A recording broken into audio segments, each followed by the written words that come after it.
invite the aforementioned Mike Rinder to take the podium.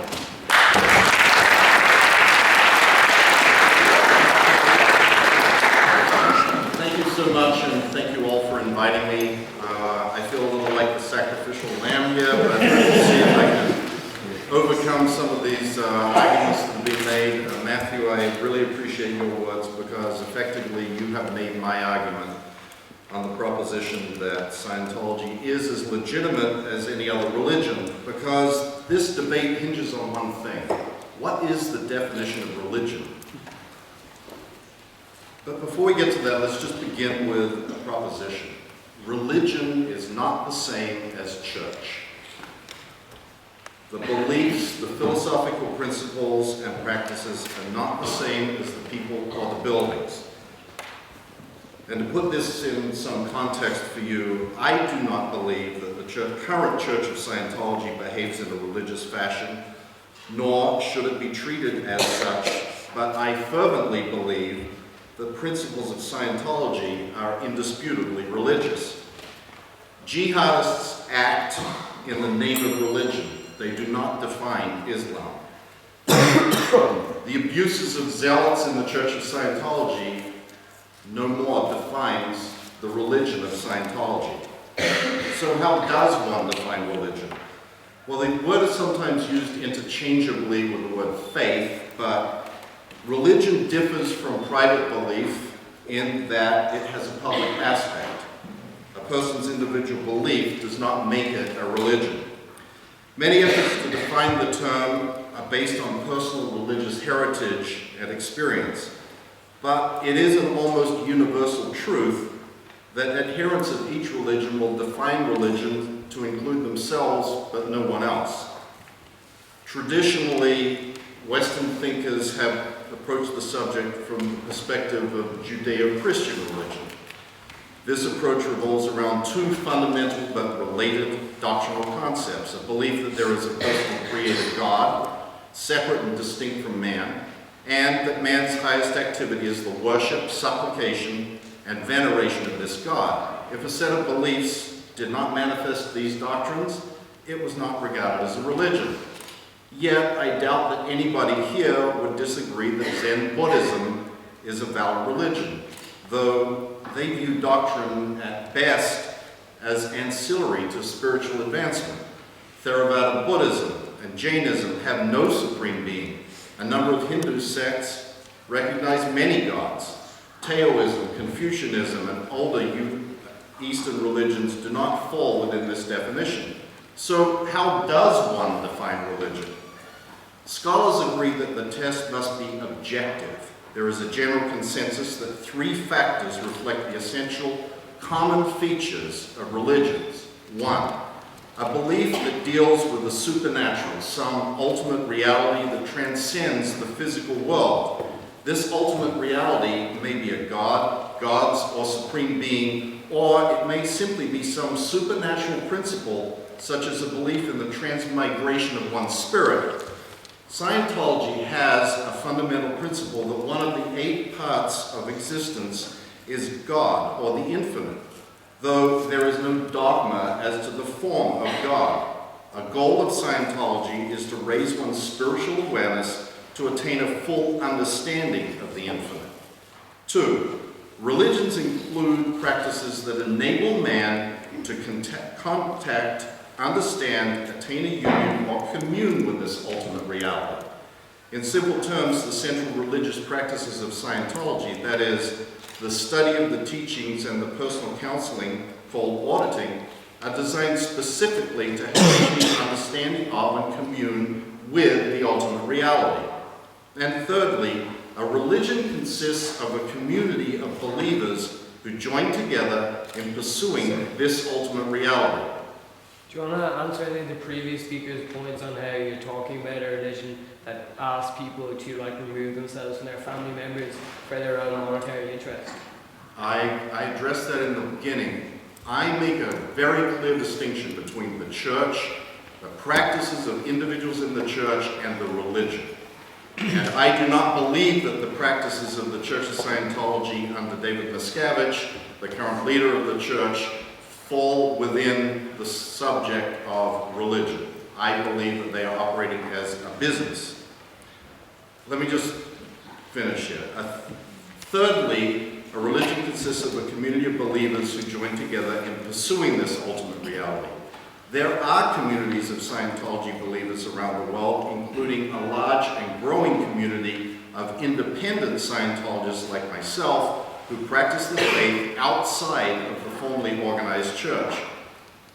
Further, there are a number of agreed upon indicia that are common amongst recognized religions, from traditional folk religions to Eastern religions, Islam, and Judeo-Christian religions. Here too, Scientology meets these criteria. The first indicia is salvation. Every religion promises salvation. Scientology is no different. It promises eternal salvation to its adherents. Scientologists believe that man is an immortal spiritual being who lives beyond a single lifetime.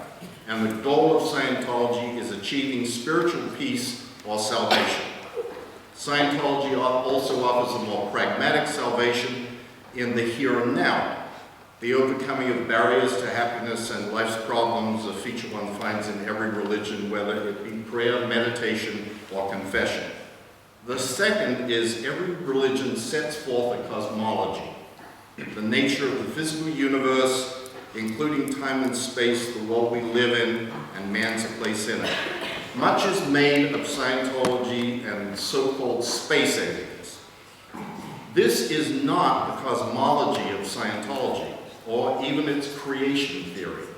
Those are found in a writing entitled The Factors, and they begin with this. Before the beginning was a cause, and the entire purpose of the cause was the creation of effect.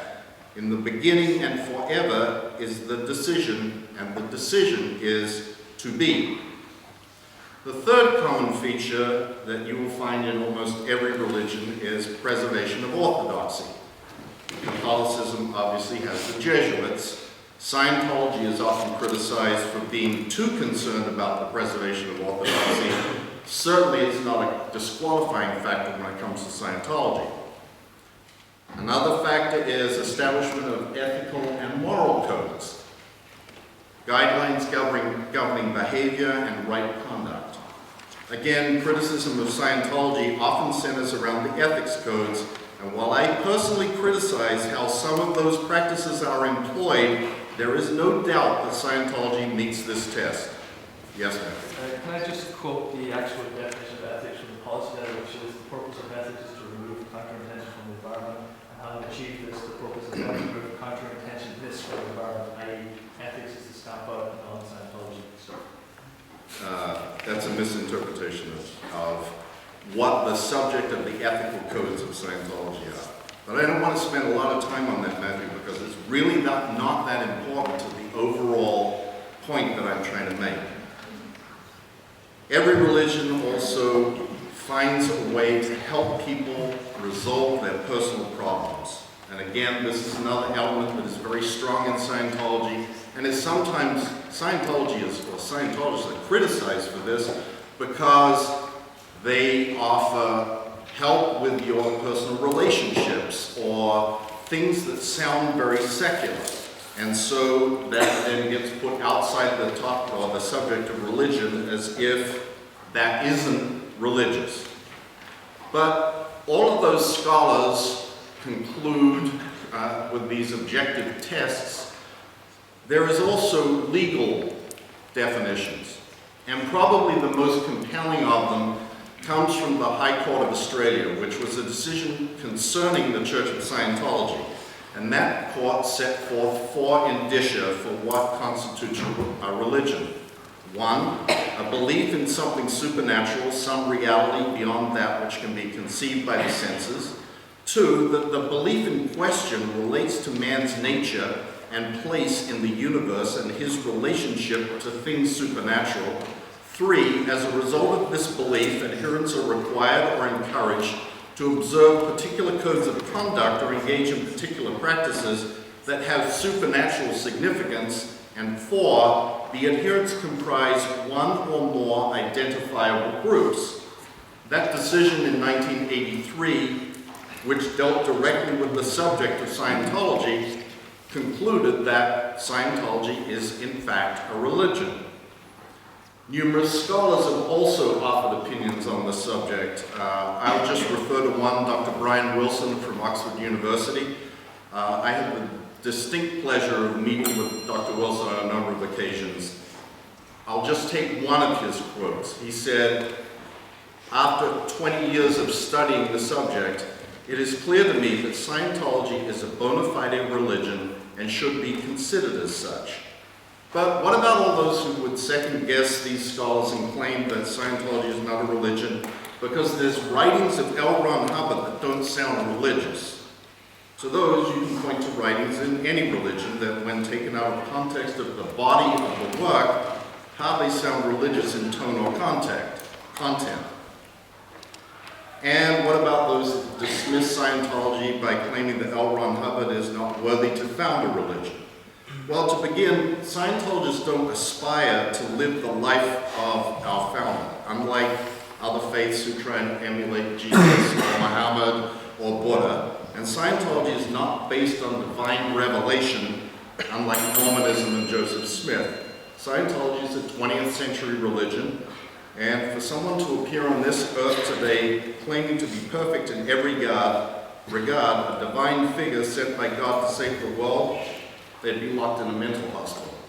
So if there is to be a new religion on earth, it cannot be judged based on the standards of the founders of older religions. In conclusion, perhaps there is a simpler and more humane test. If I tell you that the practice of Scientology provides me spiritual comfort, guideposts to leading a moral life, helps me solve the difficulties of day-to-day existence, gives me an understanding of God, and puts me at peace with what happens when I die, can anyone else judge that not to be true? And if others share in these beliefs and form some community of like-minded believers, can anyone with good conscience say, that is not your religion? Thank you.